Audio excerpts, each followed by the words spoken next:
Hey, welcome to this episode of Making It Work. Today I'm going to be making some face moisturizer. It's super easy, and I've been using it for a couple of years. All I use is one of my homemade bentonite clay soaps. The bentonite clay just helps draw the toxins out, and this moisturizer right here. And I don't know, I'm 50. How do I look?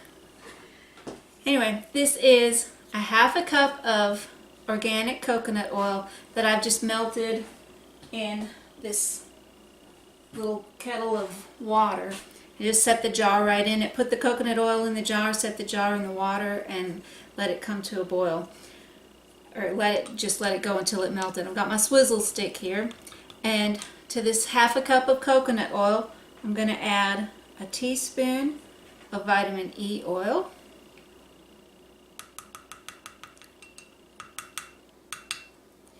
and 12 drops of lavender essential oil.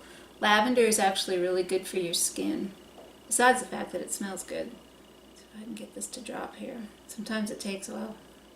3, 4, 5, 6, 7, 8, 9, 10, 11, 12. There we go.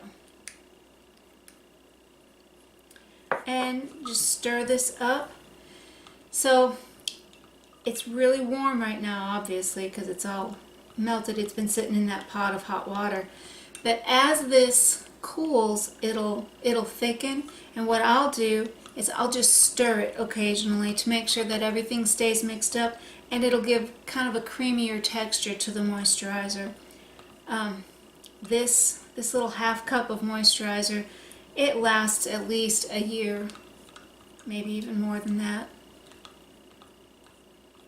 And that's pretty much how you do it. Half a cup of organic coconut oil, 1 teaspoon of vitamin E oil, and 12 drops of lavender essential oil. So easy. And just as it cools, give it a stir. Okay, it's been about 45 minutes maybe, and this is kind of what the finished product looks like. It's fairly thick, and it's gonna get thicker yet. It's still not completely cooled. And I did stick it in the refrigerator for about 20 minutes maybe. Took the dogs for a walk, ate some lunch, and here it is. Just keep stirring it occasionally, and that is how you make face moisturizer. Thanks for watching Making It Work.